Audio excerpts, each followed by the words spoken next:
Good morning, or depending on when you're watching this, good afternoon, good evening, or good night. My name's Ross, and as always told, out of Voice of Radio. So today, we've got our first ever Zarude Pokemon.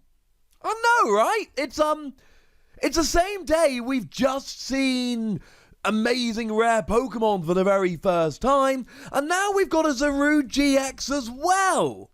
That's kind of cool, right? This is turning into a pretty big news day, quite frankly, and I, for one, am rather delighted. So, let's have a look, shall we? Now, it is a dark grass Pokemon in the video games. It does come through in the trading card game as a grass Pokemon, and although our translation comes from the lovely Antoine Boulet, it's basically just Mega Sceptile. Oh, what, I need to do more analysis than that. Okay then, right, let's get rolling. 210 HP on a Pokemon V is fine. Not that high, not that low, fine. Retreat cost of 1 is nice because you can use U-turn board to get yourself free retreat, and that's quite nice. Weakness to fire is bad. Firstly, you've got all those Welder decks running around, and they are getting popular again. Secondly, you share a weakness with Zacian, who people will be trying to counter. Not a huge fan of the fire weakness. Now, as for being a grass Pokemon, it ain't too bad. You've got, for the time being, Netball to search it out, though that is rotating rather soon. It means you've got Rillaboom to accelerate energy should you so wish. So you know what? It ain't too bad. I can live with that. In terms of weakness, nothing that relevant. I mean, Stonejourner V Max, you'll be hitting for weakness. It's not a great weakness to hit for now, but you never know in the future. Maybe it will be. I guess we'll have to wait and find out. But really here, as with most of these Pokemon, it is the attacks with which we are primarily concerned. And the first attack here, 2 colourless energy, and according to the lovely Antoine Boulet, you do yourself 50 damage, which for 2 energy isn't terrible, and then the defending Pokemon cannot retreat during your opponent's next turn. It's fine. I mean, the annoying thing is, right, even though it is only 2 energy, you can't use twin energy because you are a Pokemon V, and you can't use triple acceleration energy because you're a basic Pokemon, so you are just going to have to attach the energy manually. Now, of course, if you are playing a bit of the old Rillaboom deck, then you will be able to use that to pay it in 1 turn. Rillaboom accelerates 2 energy. This needs 2 energy. So it works out quite nicely, as it were. It's quite nice. It's all right. We can appreciate it. But it's very much a starting attack. It's fine. And we've talked many, many times about the whole stopping your opponent retreating. It's a fairly popular thing at the moment. Has been for a while. And it will win games, right? Especially with Boss's Orders in the format. What you essentially do is you use Boss's Orders to drag a Pokemon into the active, and then you trap them there with this while you 2, 3, 4, 5 hit KO them. I mean, everyone's going to be playing Crobat V when Darkness Ablaze comes out. They already are in Japan. And okay, fine, this is a 4 hit KO, but Crobat attacks for Darkness Energy. There are going to be an awful lot of decks that just play this because the ability is Shaman, or they're limited to once per turn. So they're not going to be able to attack. So unless they've got some kind of switching card, and they might be playing Switch, or they might be playing Mallow and Lana, etc. Although making a waste of Mallow and Lana could be fun. But you could legitimately get like a 4-hit KO on a Crobat. Or, if your opponent's got 2 or 3 cards left in their deck, you don't get a 2 or 3 hit KO on a Crobat. You just kind of sit there. And you just make your opponent deck out, and then you win the game. And this is an attack that can make your opponent deck out and win the game. And in that regard, it's really fun. Make no mistake about it, though. This is a nice little bonus. It's not the reason we play the card. The reason we play the card is for the second attack. 2 grass energy, 100 damage. Fine, but largely uninspiring. You may attach up to 2 basic energy cards from your hand to your bench Pokemon in any way you like. Heal all damage from Pokemon you attached energy to in this way.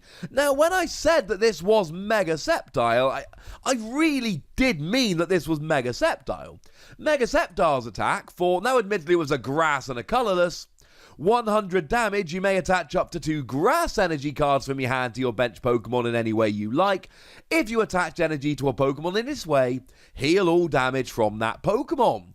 The only differences in terms of attacks are, it's 2 grass energy rather than a grass and a colorless, and it's any energy, not just grass. And that's where my deck building sense starts going off here. This could be fun. Bearing in mind, right, we've got Energy Spinner at the moment that we can use to search energy. And if you go second, you can search out free. That's kind of awesome. Only on your first turn. We've got Viridian Forest that can be used to search out energy. So you can be playing like random different types of energy, and we will have ways to make it work. And then you're accelerating energy. And you're healing. It's like Mega Sceptile, except it's a basic, and it only has 10 less HP considering it's a basic, rather than a Mega Evolution. Remember, Mega Evolutions, you couldn't just evolve, you had to have the Spirit Link, and if you didn't have the Spirit Link, you wouldn't actually be able to evolve without ending your turn. Which is ridiculous! It was a really difficult thing to pull off. Here is just a basic Pokemon, and you can accelerate any energy you like. I mean, in a Rillaboom deck, this is amazing. Let's say you've got a Rillaboom VMAX. Rillaboom VMAX, really nice Pokemon, really high HP, really bad when it goes down and gives up free prizes. So what you do is you attack with Rillaboom a couple of times. Oh no, your opponent is just about to get a free prize KO on Rillaboom. Get it to the bench. Get Zarude into the active, do 100 damage, attach an energy while completely healing it, and then maybe do that to other Pokemon as well. It is frankly absolutely ridiculous. Should mention here that Antoine has specifically mentioned this is to bench Pokemon, so you are not allowed to attach energy to Zarude and heal it, though you could retreat one to the bench, get a second one in the active, and heal the first one using the second. That would totally work. And bearing in mind, we're talking energy acceleration, and we're talking healing. It's like a max potion, but instead of discarding all of your energy, you add extra energy. Now, bearing in mind, you've got to have the energy in your hand. If you don't have the energy in your hand, that is awkward. And if you don't attach, you can't heal. But you can play stuff like, I mean, just some random silly example. Let's say you play a Blacephalon. The one that came around as a pre-release promo, it was part of Cosmic Eclipse. 2 energy, if your opponent has exactly 3 prizes remaining, put 12 damage counters on their Pokemon in any way that you like.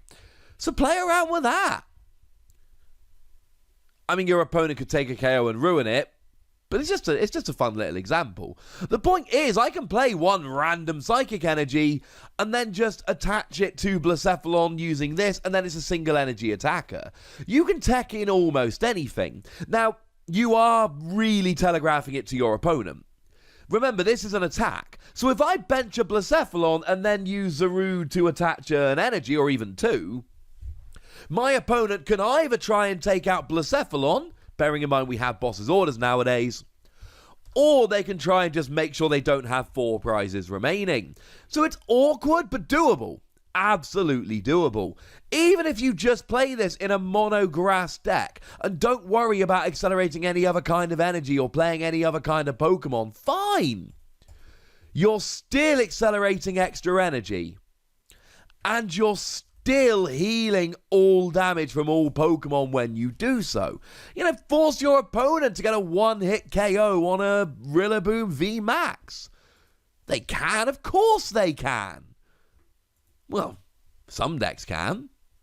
Blacephalon, if they're hitting for weakness, the other one, yeah, sure, that'll work. Pikachu and Zekrom, they getting a one-hit KO? Probably not. Eternatus VMAX, are they getting a one-hit KO? No, they're doing a max 270. Though, to be clear, they can get a one-hit KO on Zarude for 2 prizes, so there is that to think about. My point very simply is that even though we can accelerate energy with Rillaboom, this gives us a different option.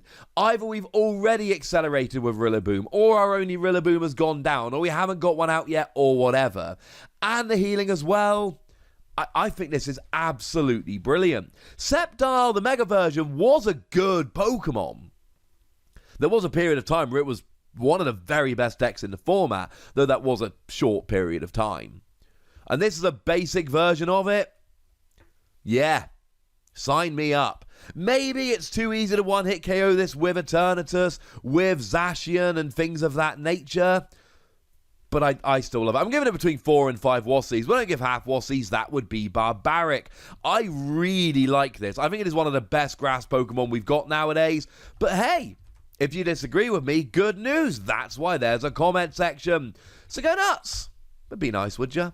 And then make sure you like this video, subscribe to this channel, follow me on Twitter at The Wassie, and Twitch for some live action at twitch.tv/PTCGRadio. If you want to support the channel, get some bonus podcasts and all that good stuff, head on over to patreon.com/PTCGRadio, where you can do exactly that. But by far the most important thing, as always, look after yourselves till next time, would ya?